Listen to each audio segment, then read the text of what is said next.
चलिए भाई साहब शुरू करते हैं हम लोग आयुर्वेदा को सीखना देसी भाषा में।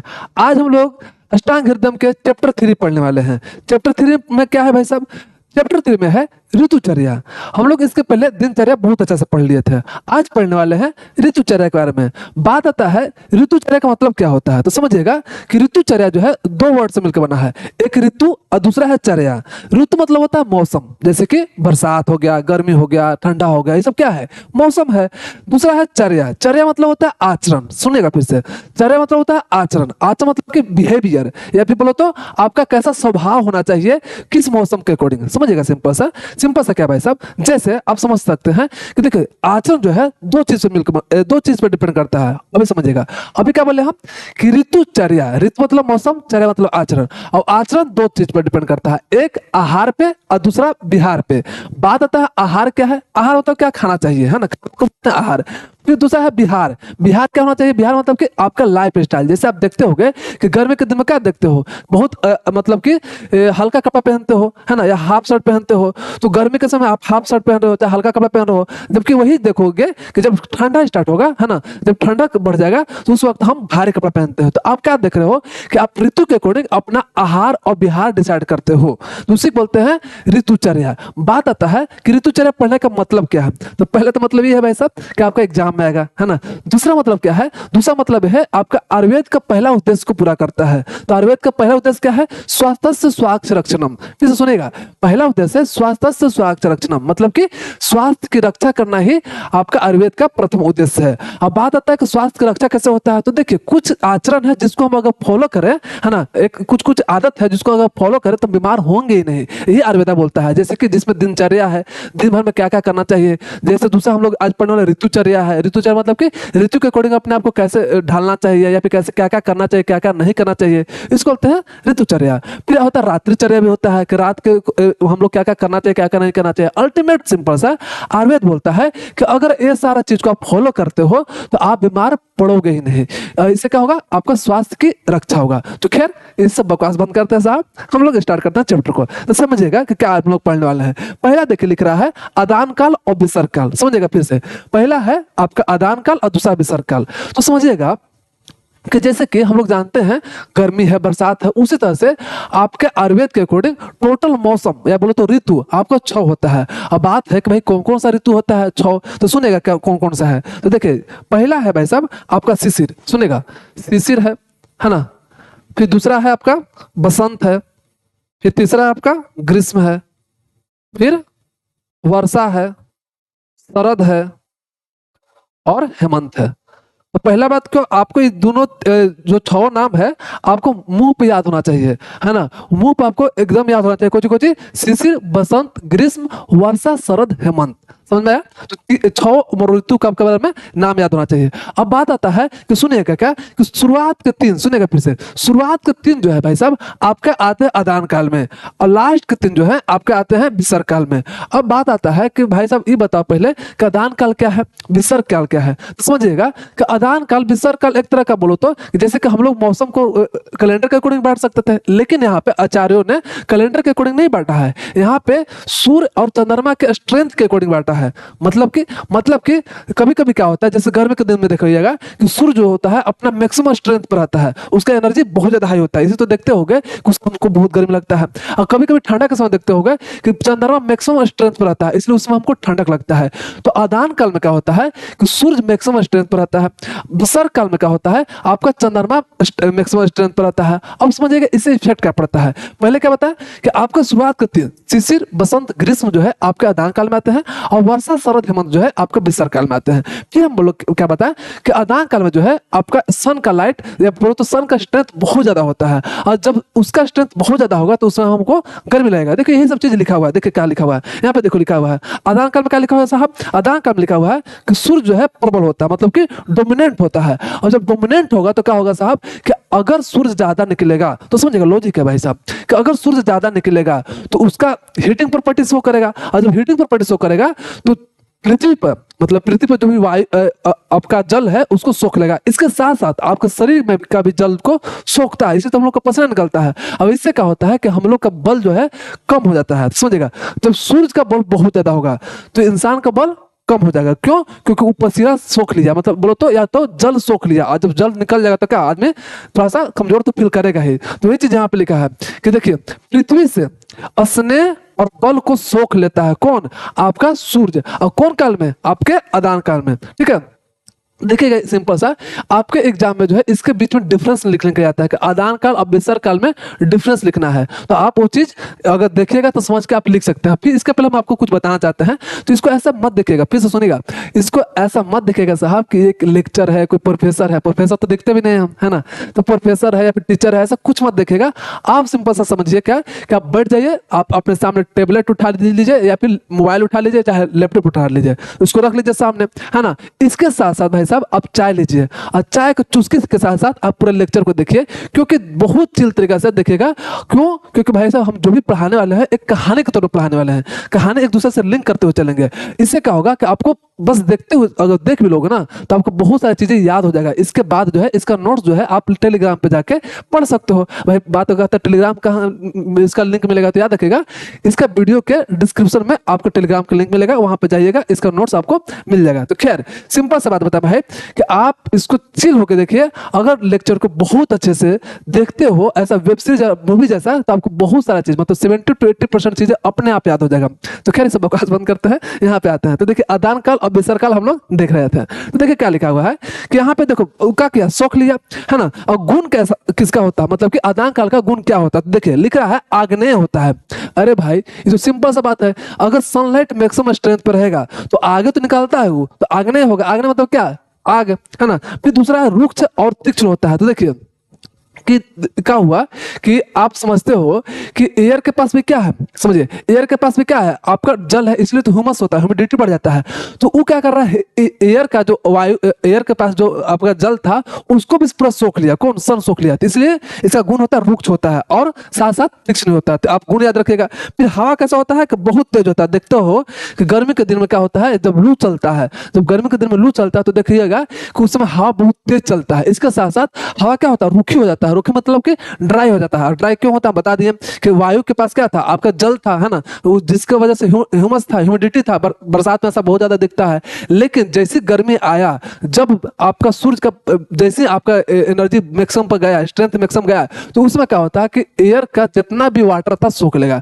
जब एयर में से वाटर निकल गया तो क्या हो जाएगा, रूखा हो जाएगा। तो समझ में आया। फिर बात आता है ऋतु कौन सा आता है, बताए पहले बता चुके कि शिशिर बसंत ग्रीष्म जो है आपका आदान काल में आता है। फिर आता है बिसर काल का है। तो सिंपल से देखिए आदान काल किसका, आपका राजा किसका राज था, आपका सूर्य का राज था।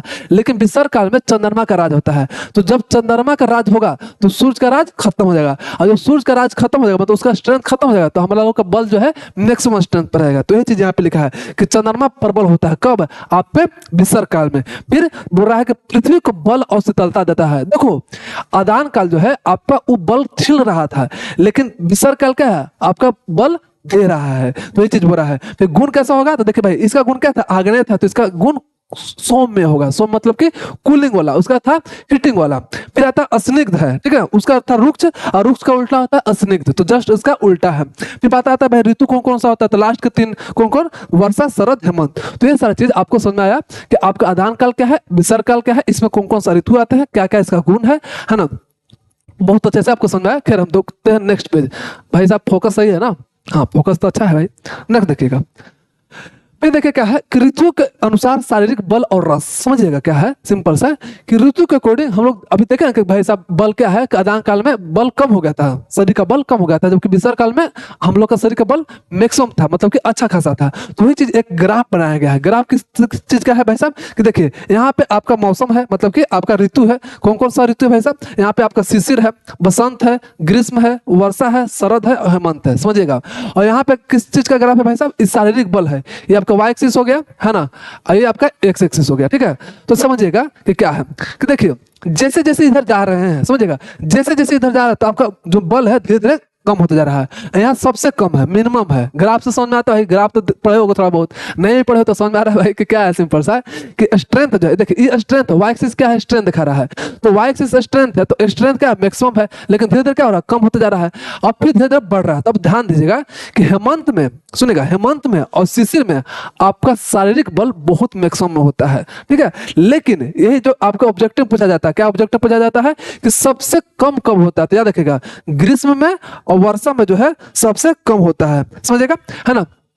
ये एग्जैक्ट वर्ड बोले तो देखिए एग्जैक्ट वर्ड क्या है कि ग्रीष्म और वर्षा का संधि काल, सुनेगा, ग्रीष्म और वर्षा के संधि काल में आपका बॉडी स्ट्रेंथ बहुत कम होता है। अब बात आता है कि संधि काल क्या होता है, तो इसके सेकंड लेक्चर में हम लोग बहुत अच्छे से समझेंगे कि संधि काल क्या होता है। अब एक लिए समझ लीजिए क्या होता है कि देखिए ये जो होता है कि इसका 15 दिन या बोलो तो इसको 14 दिन, है ना, लास्ट का 14 दिन, है ना, टोटल होता है आपको समझ जाओगे 28 दिन का महीना ले लो, है ना, तो इसका लास्ट का 14 डेज और इसका शुरुआत का 14 डेज, ये दोनों मिला के जो तैयार हुआ ना, या फिर 14 डेज नहीं होता भाई साहब, 7 डेज होता है। तो 7 डेज इसका होता है, शुरुआत का 7 डेज होता है, इसका लास्ट का 7 डेज होता है, ये दोनों मिला के होगा 14 डेज। तो जो 14 डेज हुआ ना, ये आपका संधि हुआ, संधि मतलब कि दोनों का जुड़ा हो, ऐसा समय जब दोनों आपका मौसम मतलब मिलते हैं, इसका लास्ट का 7 दिन और इसका शुरुआत का 7 दिन, इस 7 दिन का होगा, 7 दिन क्या हो गया, टोटल 14 डेज हो गया। तो 14 डेज को बोलते हैं हम लोग एक तरह का ऋतु संधि बोलते हैं। और कौन सा ऋतु संधि भाई साहब, ग्रीष्म वर्षा का संधि। तो इसलिए बोला जाता है कि ग्रीष्म वर्षा के संधि में या तो संधि काल में आपका सबसे मिनिमम स्ट्रेंथ रहता है, जो आपके ऑब्जेक्टिव में आता है। इसके नेक्स्ट चैप्टर में या फिर बोलो तो नेक्स्ट लेक्चर में हम लोग बहुत अच्छे से पढ़ने वाले हैं ऋतु संधि। तो खैर आपको अभी तक समझ में आया होगा। तो हम लोग समझिए क्या होता है, क्या आप समझिएगा कि जब गर्मी के समय होता है, देखिए लिखिए लिखा है गर्मी के समय, तो गर्मी के समय क्या होता है, आपका सूर्य बहुत ज्यादा स्ट्रेंथ रहता है सूर्य का, और जब सूर्य का स्ट्रेंथ होगा तो हम लोग क्या होगा, कम होगा, तो समझ में आ रहा है। और गर्मी के जस्ट बाद क्या होता है, वर्षा होता है, गर्मी के जस्ट बाद आपका वर्षा होता है, बरसात होता है। तो इसलिए बोल रहा है कि ग्रीष्म वर्षा में आपका स्ट्रेंथ मिनिमम होगा। इसके साथ साथ देखिए अब धीरे धीरे क्या होता है, आपका ठंडा शुरू हो गया, समझिएगा कि ग्रीष्म के बाद वर्षा हुआ, वर्षा के बाद ठंडा स्टार्ट हो जाता है, और जब ठंडा होगा तो ठंडा में क्या होता है, आपका मून स्ट्रेंथ मैक्सिमम हो जाता है, और जब मून का स्ट्रेंथ ज्यादा होगा तो आपका बॉडी का स्ट्रेंथ बढ़ जाएगा। तो इसलिए बोल रहा है कि शरद देखो दे, शरद में क्या हो रहा है, आपका मैक्सिमम होता जा रहा है, शरद हेमंत में देखो मैक्सिमम हो गया। इसी तरह से देखो शिशिर में भी क्या है, आपका अभी चंद्रमा का स्ट्रेंथ है, इसलिए बोला रहा है कि शिशिर में, बसंत में और शरद में, हेमंत में मैक्सिमम पे है, लेकिन आपका कम कहाँ है, ग्रीष्म में और वर्षा में। अब बात आता है कि कौन कौन सा रस जो है आप किस काल के अकॉर्डिंग डिसाइड होता है। तो समझिएगा कि आपके अदान काल में कौन कौन आता है, तिक्त कटु कषाय आता है। देखिएगा 6 गो रस है, समझिएगा 6 गो आपका मौसम है, तो उसी तरह से 6 रस है। कौन कौन रस है भाई साहब, तो देखिए मधुर है, फिर दूसरा अम्ल है, लवण है, तिक्त है, कटु है, कषाय है, समझिएगा मधुर अम्ल लवण तिक्त कटु कषाय, समझिएगा मधुर अम्ल लवण तिक्त कटु कषाय। रुक गया था क्या भाई वीडियो, यार देखिएगा मधुर अम्ल लवण तिक्त कटु कषाय है। तो इसमें देखिए क्या है कि शुरुआत के 3, सुनेगा शुरुआत के 3 मतलब कि मधुर अम्ल लवण आपके कौन में आते हैं, विसर काल में। तो देखो लिखा है मधुर अम्ल और लवण, ये तीनों काचे में आएंगे आपके विसर काल में आएंगे। लेकिन ये देखिए तिक्त कटु कषाय, तिक्त कटु कषाय क्या चीज में आएंगे भाई साहब, आपके अदान काल में आएंगे। तो ये चीज याद रखेगा कि अदान काल में कौन कौन सा आपका रस आते हैं, तो याद रखेगा तिक्त कटु कषाय, और आपका विसर काल में मधुर अम्ल लवण आते हैं। और हम लोग जो है धीरे धीरे एक एक का हम लोग पढ़ेंगे डिटेल में, मतलब कि जैसे हम लोग देखे ना शिशिर, बसंत, ग्रीष्म, वर्षा, शरद, हेमंत, तो 6 ऋतु को हम लोग इस चैप्टर में पढ़ना है। तो हम लोग धीरे धीरे करके एक एक करके हम लोग डिटेल में पढ़ते हैं। देखिए फर्स्ट लिखा हुआ है हेमंत ऋतु, समझिएगा हेमंत ऋतु। हेमंत ऋतु भाई सब स्टार्ट कब होता है, तो समझिएगा कि मिड नवंबर से मिड जनवरी तक, सुनिएगा मिड नवंबर से लेकर मिड जनवरी तक आपका हेमंत ऋतु होता है। अब आप समझिएगा कि जब मिड नवंबर और मिड जनवरी में जब आदमी रहता है, तो उस वक्त आपको क्या है कि ठंडा का मौसम आ जाता है, समझिएगा उस वक्त ठंडा का मौसम होता है। और जब ठंडा का मौसम होता है साहब, तो उस वक्त आप देखोगे कि ठंडा हम लोग को भूख बहुत जल्दी लगता है, उस वक्त हम लोग को ठंडा में भूख जल्दी लगता है। तो इसलिए यहाँ पे लिखा है जठराग्नि का विज्ञान, जठराग्नि मतलब कि अग्नि जो डाइजेशन में हेल्प करता है। तो ये चीज यहाँ पे लिखा हुआ है, जो हम बताए हैं क्या भाई साहब, क्या बोले कि बाहर के ठंड, सुनेगा होता क्या है कि जठराग्नि जो प्रबल है, मतलब कि भूख हम लोग को क्यों ज्यादा लग रहा है, तो इसका एक्सप्लेनेशन दे रहा है कि बाहर का ठंड, देखिए ठंडा का समय है ना, तो बाहर का ठंड शरीर की उष्मा बाहर नहीं निकल पाती है, समझिएगा क्या होता है कि बाहर का ठंड की वजह से शरीर की जो उष्मा है, समझिएगा शरीर की उष्मा क्या है, शरीर का उष्मा मतलब कि हीट, जो हीट है आपके अंदर है, पेट के अंदर है, और बाहर क्या ठंडा है, तो ठंडा की वजह से क्या होता है कि शरीर की उष्मा जब बाहर नहीं निकल पाता है, जिसकी वजह से क्या होता है कि आपको भूख ज्यादा लगता है। तो ये चीज बोल रहा है कि इसके से क्या होता है कि जठराग्नि जो अत्यंत प्रबल हो जाती है। अब जठराग्नि प्रबल होगा, जठराग्नि प्रबल हो मतलब कि आपका डाइजेस्टिव फायर बहुत हाई काम कर रहा है। अब जब डाइजेस्टिव फायर जब हाई काम करेगा, डाइजेस्टिव फायर सिंपल समझो कि अगर फ्लेम ज्यादा रहेगा तो खाना क्या है जल्दी पकेगा, उसी तरह से अगर आपका डाइजेस्टिव फायर ज्यादा रहेगा, और जब डाइजेस्टिव फायर ज्यादा रहेगा तो क्या होगा, खाना जल्दी जल्दी पचेगा, और जब खाना जल्दी जल्दी पचेगा तब क्या भूख भी जल्दी जल्दी लगेगा। तो ये चीज बोला कि जठराग्नि का अत्यंत प्रबल होता है। और भाई साहब इसमें क्या होता है कि रिस्क क्या है कि देखिए कि आपका डाइजेस्टिव सिस्टम बहुत हाई काम कर रहा है, डाइजेस्टिव फायर बहुत ज्यादा हाई पे है, तो वैसे में क्या होता है कि अगर उसको खाना नहीं दोगे, अगर पेट को खाना नहीं दोगे तो वो धातु को खाने लगता है, मतलब कि टिश्यू को खाने लगता है। तो ये चीज लिखा है कि अगर भारी भोजन नहीं किया जाए, मतलब कि ऐसा भोजन नहीं करना, तय मैंने भोजन नहीं करना, बहुत भोजन करना है, क्यों, क्योंकि आपका भट्टी लगा हुआ, मतलब कि डाइजेस्टिव फायर बहुत मैक्सिमम पर काम कर रहा है, तो आपको खाना भी एकदम जोरदार खाना है। तो ये चीज बोला कि अगर भारी भोजन नहीं किया तो अग्नि जो है धातु मतलब कि टिश्यू को जलाना शुरू कर देती है, क्योंकि उसका काम है जलाना, अगर खाना नहीं जला पाएगा तो आप ही को जला देगा, सिंपल सा बात है। तो ये जोखिम है। फिर बात है भाई साहब कि कौन कौन सा आहार लेना चाहिए, है ना, तो आहार में देखिए लिखा है कि मधुर अम्ल और लवण, सुनिएगा मधुर अम्ल लवण जो है आपका जो भारी एक तरह से इसका जो नेचर है भारी वाला है, और हमको भारी खाना खाना है, इसीलिए बोला जाता है कि आपको कब, आपको हेमंत ऋतु में मधुर अम्ल और लवण को सेवन करना चाहिए। ऐसा पदार्थ, समझिएगा ऐसा पदार्थ जो मधुर हो, मधुर मतलब कि मीठा हो, जैसे कि चीनी हो गया या फिर कोई भी चीज जो मीठा वाला चीज हो तो उसको बोलते मधुर। तो ऐसा खाद्य पदार्थ खाना चाहिए, मतलब ऐसा खाना खाना चाहिए जिसमें मधुर रस हो, मधुर रस मतलब मीठा हो, तिक्त आपका अम्ल हो, है ना, सॉल्टी हो, या फिर सौर बोलो, सॉरी सौर बोलते हैं, और फिर तीसरा है लवण मतलब सॉल्टी नेचर का हो। तो ऐसा खाना हम लोग को खाना चाहिए। फिर बात है कि गुण कैसा होना चाहिए, खाना का आहार का गुण कैसा होना चाहिए, तो गुण होना चाहिए मतलब कि भारी होना चाहिए, इसके साथ साथ स्निग्ध होना चाहिए, ऑयली नेचर होना चाहिए। प्रमुख भोजन कौन कौन सा भाई साहब, इसमें कौन कौन सा खाना खाते हैं हम लोग, तो नया चावल खाते हैं, वसा खाते हैं, दूध खाते हैं, है ना, तो ये सब चीज खाते हैं, तो इससे क्या होता है कि आपका स्वास्थ्य की रक्षा बहुत अच्छा से होता है। अब बात आता है भाई साहब नया चावल क्यों खा रहे हैं, वसा क्यों खा रहे हैं, तो समझिएगा होता क्या है कि जब नया नया चावल बनता है तो उसका जो गुण होता है गुरु होता है, थोड़ा भारी होता है, जैसे जैसे पुराना होता है। अब तुम देखोगे क्या कि भाई साहब कोई चीज सामान खरीदो, है ना, आप पहला सामान खरीदोगे तो उसका वेट मेजर करना, ठीक है ना, और उसको 10 साल बाद या 100 साल बाद मेजर करना, तो उसका क्या वेट कम होता है कि नहीं, बिल्कुल कम होता है। तो वही चीज हो रहा है कि जब नया चावल होता है तो थोड़ा सा भारी होता है, उसका गुण गुरु होता है, लेकिन जब पुराना चावल हो जाता है तो उसका गुण हो जाता है लघु या बोले तो हल्का हो जाता है। लेकिन हमको खाना क्या है, हमको हमको भाई साहब देखिएगा हेमंत ऋतु है, हेमंत ऋतु में हमको क्या खाना है, भारी खाना खाना है। तो हेमंत ऋतु में भारी खाना है, इसलिए बोला रहा है कि आपको नया चावल खाना चाहिए। दूसरा वसा, वसा को पचाने में क्या भारी काम लेट लगता है कि नहीं, तो कहीं ना कहीं आप क्या कर रहे हो, उसको एंगेज कर रहे हो, किसको एंगेज कर रहे हो, आप अपने डाइजेस्टिव फायर को मतलब कि जठराग्नि को एंगेज कर रहे हो, क्यों, क्योंकि बहुत काम कर रहा है भाई, काम करते हो काम तो हो, है ना, तो वैसा खा रहे हो। तीसरा दूध, दूध को पचाने में भी टाइम लगता है, तो ऐसा ऐसा खाना खा रहे हो जिसको पचाने में टाइम अच्छा खासा लगता हो, वही चीज खा रहे हो, क्यों, क्योंकि जठराग्नि काम बहुत अच्छा से कर रहा है, अगर उसको काम नहीं दोगे तो आपका टिश्यू को ही जलाना शुरू कर देगा।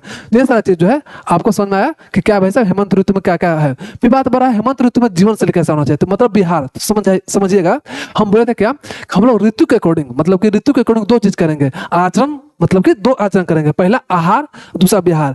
आहार देख लिए कि आहार में क्या करेंगे कि भाई सब भारी भारी खाना खाएंगे, है ना, मधुर अम्ल लवण का रस वाला खाना खाएंगे। फिर बात आता है बिहार कैसा होना चाहिए, मतलब कि लाइफ स्टाइल कैसा होना चाहिए। तो देखिए लाइफ स्टाइल में क्या होना चाहिए कि सुबह का दिनचर्या कैसा होना चाहिए, मतलब कि हेमंत ऋतु में सुबह का दिनचर्या क्या होना चाहिए भाई साहब, तो यहाँ पे लिखा हुआ है कि अभ्यंग करेंगे, अभ्यंग मतलब कि ऑयल मसाज करेंगे, है ना, इससे क्या होगा कि वात नाशक तेल से सिर और शरीर की मालिश करेंगे, मतलब कि वात नाशक तेल, ऐसा तेल यूज करेंगे जिससे वात समन होता है, समन होता है कि कम होता है, क्यों, क्योंकि आपका जो हेमंत ऋतु में है आपका वात का संचय शुरू हो जाता है, वात बढ़ने लगता है एक तरह से बोलो तो वात को हमको कम करने के लिए हमको क्या करना पड़ेगा, ऑयल मसाज करना पड़ेगा। फिर उद्वर्तन करेंगे। उद्वर्तन क्या है भाई साहब, उद्वर्तन मतलब समझ लीजिएगा कि चूर्ण मतलब बोलो कि एक तरह का पाउडर बोल सकते हो, है ना, देसी भाषा में बोल सकते हो पाउडर।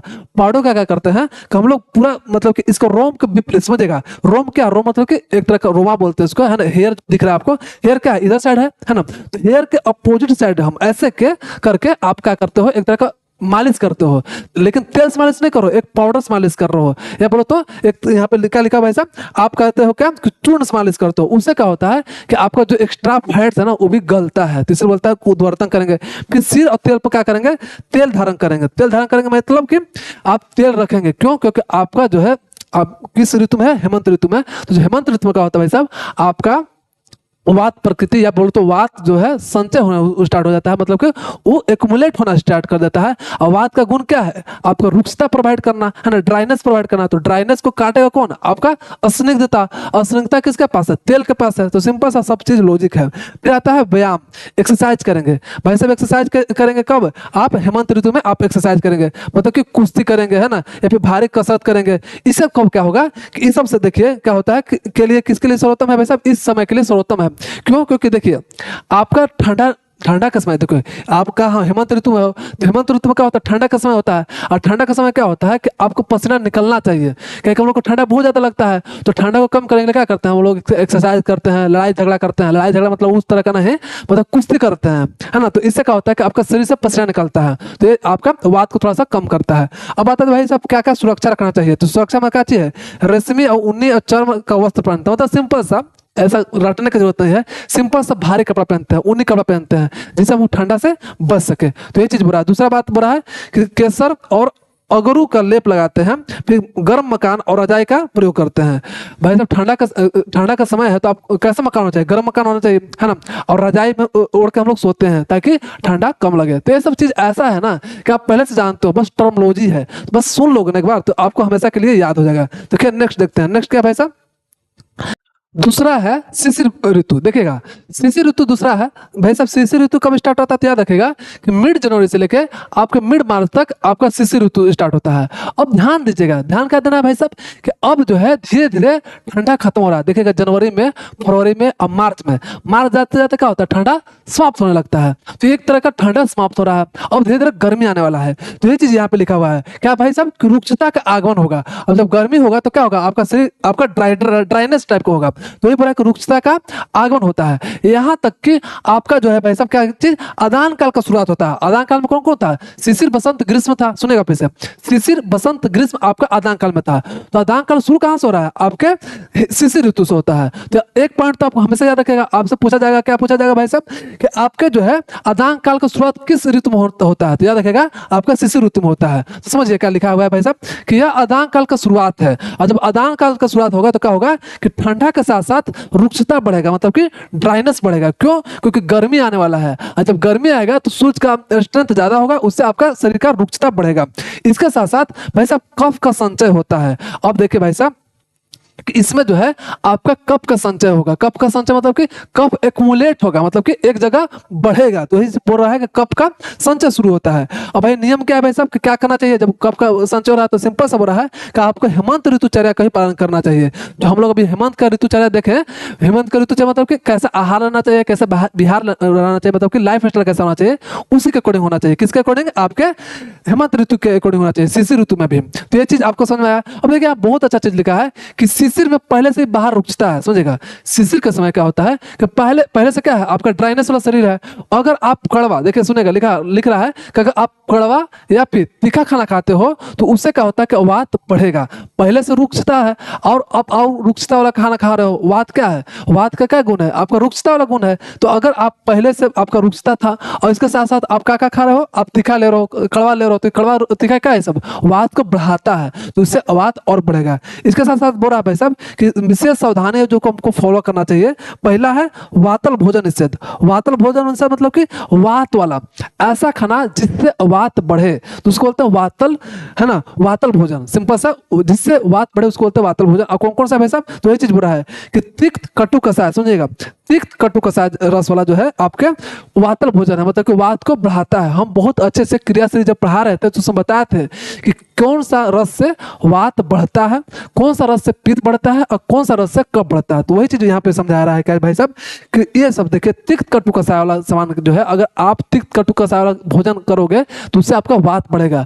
पहले से वात बढ़ा हुआ है, क्यों? क्योंकि मौसम ऐसा है वात बढ़ने वाला, और खाना भी वैसे ही खा रहे हो वात बढ़ने वाला, तो उससे क्या होगा वात और बढ़ेगा। और जो वात बहुत ज्यादा बढ़ेगा तो आपको शरीर में जकड़ाहट होगा, इसके साथ साथ शरीर में दर्द होने लगेगा। तो ऐसे चीज प्रॉब्लम आपका हो सकता है। तो भी बात बता कि निवास मतलब कि कहाँ रहना चाहिए। तो बोल रहा है कि निवास स्थान में रहे, मतलब कि ऐसे जगह रहे जहां पे हवा ज्यादा आसपास नहीं होता हो। क्योंकि आपको पता है कि अगर मान लीजिए कि आप ऐसा जगह खड़ा है जहां पे हवा आर पार हो रहा है, बार बार इधर से उधर जा रहा है, तो उससे क्या होगा कि आपका शरीर को और रूखा करेगा।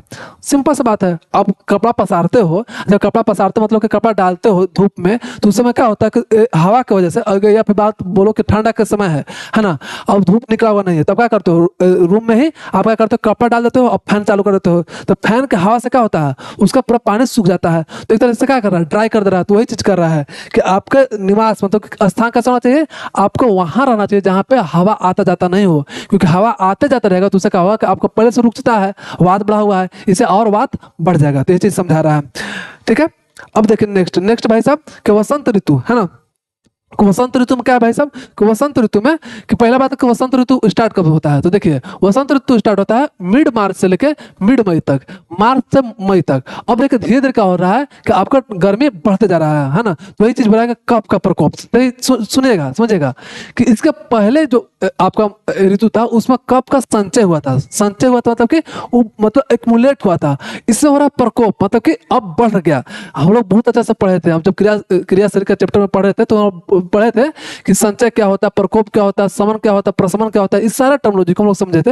अभी के लिए समझो क्या कि होता क्या है कि धीरे धीरे कोई भी दोष डायरेक्ट नहीं बढ़ जाता है, धीरे धीरे उसका संचय होता है। संचय मतलब कि इकट्ठा होता है, इकट्ठा होते होते क्या होता है उसका प्रकोप होता है। प्रकोप मतलब कि वो अपने एक्सट्रीम पोजीशन पर चल जाता है। और जब प्रकोप होने लगता है और जब प्रकोप होता है तो क्या होता है कि आपको शरीर में बीमारी काउज करता है। तो यही बोल रहा है कि कब का प्रकोप कब होता है, वसंत ऋतु में। तो आपका पहला ऑब्जेक्टिव तो यही बन जाएगा कि कब का प्रकोप कहाँ होता है, तो आपका वसंत ऋतु में। तो ये चीज बोल रहा है भाई साहब क्या क्या बोल रहा है कि शीत ऋतु में क्या होता है, शीत मतलब कि ठंडा के समय में कि जमा हुआ कप जो है बसंत के सूर्य के गर्मी से पिघलता है। अब समझिएगा क्या कि समझिए सिंपल सा बात है भाई साहब कि देखिए इसके पहले वाला मौसम में आपका कप एक्मुलेट हुआ था मतलब जमा हो गया था। अब क्या है कि गर्मी का समय हो गया, और जब कप जमा था, सिंपल से समझो कप क्या है, घी की तरह समझो, घी की तरह समझो कप को। अगर घी को आप सूरज के प्रकाश में रखते हो तो उसको क्या करते पिघला देता है। तो वही यहीं पे है कि कप क्या है कि आपका जमा हो गया था आपके इसके पिछले ऋतु में। अब यहाँ पे क्या होता है कि सूरज का प्रकाश ज्यादा है और सूरज का स्ट्रेंथ ज्यादा है, तो उससे क्या होता है कि कप शरीर में जो आपका एक्मुलेट था उसको पिघला देता है। और जब पिघलाएगा तो उसका हो जाएगा प्रकोप। प्रकोप मतलब कि वो फैलने लगेगा, प्रसर बोलते हैं उसको, फैलना का प्रसर बोलते हैं। लेकिन यहाँ प्रकोप में क्या होता है कि वो कहीं जा नहीं रहा है, लेकिन वो अपने स्थान से जा तो नहीं रहा है, लेकिन प्रकोपित हो गया। प्रकोपित मतलब कि आप वो जो है अपना विकृत अवस्था में चला गया, इससे बीमारी आपको काउज करेगा। तो ये चीज बोला कि शीत ऋतु में जमा हुआ कप जो है बसंत ऋतु के आपके सूरज के गर्मी से पिघल जाता है ना। और इसके साथ साथ देखिए सुनिएगा कि अगर देखिए समझिए कि अगर कप पिघल गया तो क्या होगा कि आपके जठराग्नि को मंद कर देगा। कैसे भाई साहब, क्योंकि कप का काम क्या है, ठंडा ठंडा उसका क्वालिटी है। और अग्नि जो है जठराग्नि मतलब कि हीटिंग प्रॉपर्टी, जो आपका खाना पचाता है उसका काम क्या है, उसका प्रॉपर्टी क्या है, हीटिंग वाला है। इसका प्रॉपर्टी है जल वाला, जल मतलब कि शीतलता वाला। तो शीतलता वाला है इसका मतलब कोल्डनेस वाला प्रॉपर्टी है। अगर कोल्डनेस हीटिंग से मिलेगा तो हीटिंग को क्या करेगा, कम करेगा। तो ये चीज बुरा है कि जठराग्नि को मंद हो जाता है, जठराग्नि को मंद कर देता है। इसके साथ साथ परिणाम क्या होता है भाई साहब कि सर्दी खांसी कफज रोग होता है। अब भाई कफ बढ़ेगा तो कफज रोग होगा, और कफज रोग में कौन कौन सा होता है, सर्दी जुकाम ये सब होता है आपका। तो आपको समझ में आया। फिर बात आता है प्रमुख चिकित्सा। प्रमुख चिकित्सा में क्या है भाई साहब कि हम लोग कफ को निकालने के लिए वमन करते हैं। हम लोग को पता है कि पंचकर्म होता है, पंचकर्म में 5 कर्म करते हैं, है ना। तो हम लोग बहुत अच्छे से जब आगे पढ़ेंगे तो समझेंगे कि पंचकर्म में क्या क्या है, वमन है, विरेचन है, बस्ती है, नस्य है, रक्त मोक्षण है, ये सब चीज आता है। तो इस अभी के लिए समझ लो क्या कि वमन जो है सबसे बेस्ट किसके लिए है, कफ के लिए है। तो अगर आपसे पूछा जाएगा एग्जाम में कि कफ को निकालने के लिए या फिर कफ के लिए सबसे बेस्ट क्या है भाई साहब चिकित्सा, तो वमन है ना। तो ये बहुत वीवीआई है जो आता ही आता है, तो इसको याद रखिएगा, ठीक है। फिर बात आती है आहार, हमको कैसा खाना खाना चाहिए, कब, आपके बसंत ऋतु में कैसा खाना खाना चाहिए। तो पहले बोल रहा है कि लघु, है ना, हल्का खाना खाना चाहिए। गर्मी के दिन में बोला जाता है कि हल्का खाना खाना चाहिए। हम लोग ठंडा में देख लिया कि ठंडा में क्या था, हम लोग को भारी खाना खाना चाहिए, लेकिन यहाँ पे गर्मी के दिन में हल्का खाना खाना चाहिए। तो ये बोला कि लघु खाना चाहिए, रुक्ष वाला खाना खाना चाहिए, है ना। जैसे जैसे कि पुराना जौ है ना, या फिर गेहूं, तो देखो हम बोले थे कि नया चावल रहेगा चाहे नया अनाज रहेगा तो उसमें क्या होगा कि गुरु प्रॉपर्टी रहेगा। गुरु प्रॉपर्टी मतलब कि भारी रहेगा, लेकिन जब पुराना हो जाएगा तो लघु हो जाएगा। तो ये बोलेगा पुराना जौ यूज करेंगे, गेहूं यूज करेंगे, फिर शहद यूज करेंगे, है ना। कब क्या होता है भाई साहब, शहद क्यों यूज करेंगे, तो देखो लिखा हुआ है कि शहद जो है शहद जो लेखन काम करता है। लेखन मतलब कि आपका जो कफ जमा हुआ था ना, वो कफ को खुरच के मतलब कि खुरच के बाहर निकाल देता है। कौन? आपके मधु। इसे बोला जाता है कि हनी को जो है भाई साहब यूज करेंगे, यानी कि शहद को यूज करेंगे। फिर आसव और अरिष्ट का मतलब फर्मेंटेड ड्रिंक का सेवन करेंगे। ये सब सेवन कब करते हैं भाई साहब, आप बसंत ऋतु में करते हैं। तो ये सब सारा चीज जो है आप याद रखेगा, एग्जाम में आपको लिखना पड़ेगा ये सब चीज, ठीक है। नेक्स्ट देखते हैं, नेक्स्ट क्या भाई साहब कि बसंत ऋतु में क्या करें नहीं करें। देखिए अभी देखिए आहार मतलब बसंत ऋतु में कैसा आहार लेना चाहिए। अब हम लोग दो चीज पढ़ना है, आचरण में दो चीज पढ़ना है, पहला आहार और दूसरा बिहार। तो बिहार मतलब कि कैसा लाइफ स्टाइल होना चाहिए, लाइफ स्टाइल कैसा होना चाहिए भाई साहब, तो बोल रहा है कि ये सब चीज तो आपको करना ही नहीं चाहिए। क्या क्या नहीं करना चाहिए भाई साहब, स्ट्रिक्टली आपको अवॉइड करना चाहिए। पहला दिव्य सपना मतलब दिव्य सपना करना, मतलब कि दिन में सोना, मतलब कि दिन में कभी नहीं सोना चाहिए। भाई साहब दिन में क्यों नहीं सोना चाहिए, इसके पीछे लॉजिक क्या है तो समझिएगा कि अगर दिन में आप सोते हो तो आपका कफ जो है बढ़ता है। अल्टीमेट इस ऋतु में इसका कफ का प्रकोपित है, मतलब कि कफ बढ़ा हुआ पहले से है ना, आप दिन में और सो रहे हो तो उससे क्या होगा, कफ और बढ़ेगा। इसलिए बोला जाता है कि दिन में हमेशा नहीं सोना चाहिए। आप देखोगे कि जब दिन में कभी सोते होगा, जब सो के उठते होगा तो आपका शरीर जो है भारी भारी लगता है, सिर भारी भारी लगता है। क्यों? क्योंकि कफ बढ़ गया है। कफ का प्रॉपर्टी क्या है, भारीपन है। तो ये चीज बोला है कि आपको डे स्लीप करना नहीं है। क्यों? क्योंकि इससे क्या होता है, कफ बढ़ता है। फिर मधुर अम्ल और स्निग्ध वाला खाना या फिर बहुत भारी खाना नहीं खाना है। अभी देखे ना हम लोग कि लघु खाना खाएंगे, मतलब कि हल्का हल्का खाना खाएंगे। गर्मी के दिन में आराम से हल्का हल्का खाना खाएंगे, सुपाच्य खाना खाएंगे ताकि आराम से आपका डाइजेशन हो जाए। फिर बहुत बोल रहा है भाई साहब कि हम लोग व्यायाम कफ सूखने के लिए बहुत जरूरी है कि हम लोग व्यायाम भी करेंगे, है ना। क्या क्या क्या क्या करना है तो उससे बोला पहले व्यायाम, फिर बोला उद्वर्तन। उद्वर्तन हम लोग समझा चुके। तो उद्वर्तन क्या है, उद मतलब ऊपर की ओर, है ना, और वर्तन मतलब घुमाना। बोल रहा है कि यानी बालों के दिशा के विपरीत सूखे चूर्ण से मालिश करना क्या है, उद्वर्तन है। इससे क्या होगा कि तेल के बिना सूखे चूर्ण मतलब जैसे कि त्रिफला हो गया, है ना, इसे लगने से क्या होगा कि कफ जो है आपका कटता है। जो हम लोग समझा चुके हैं कि क्या करते हैं कि एक तो तेल मालिश होता है, मतलब कि मसाज होता है। एक होता है उद्वर्तन। उद्वर्तन क्या होता है कि एक पाउडर होता है, रूखा पाउडर, है ना, मतलब ड्राई पाउडर। और ड्राई पाउडर को हम लोग इसका रोम के विपरीत में लेके जाते हैं। इससे क्या होता है कि जो भी एक्स्ट्रा फैट है ना वो खत्म हो जाता है। या फिर बोलते एक्स्ट्रा फैट बोलो चाहे एक्स्ट्रा कफ बोलो, हम लोग तो फैट बोलते नहीं है, फैट तो आपका मॉडर्न साइंस बोलता है, हम लोग बोलते हैं कफ। तो कफ जो है आपका कम हो जाता है। तो इस तरह से जो है बसंत ऋतु के हम लोग क्या करना चाहिए क्या नहीं करना चाहिए आपको समझ में बहुत अच्छे से आ गया। हम लोग आज का लेक्चर यहीं तक रहने देते हैं। नेक्स्ट लेक्चर में इसके आगे हम लोग बहुत अच्छे से देखेंगे। तब तक के लिए ऐसे पढ़ते रहिए, जिंदगी में कुछ बेहतर कीजिए। तब तक के लिए नमस्कार।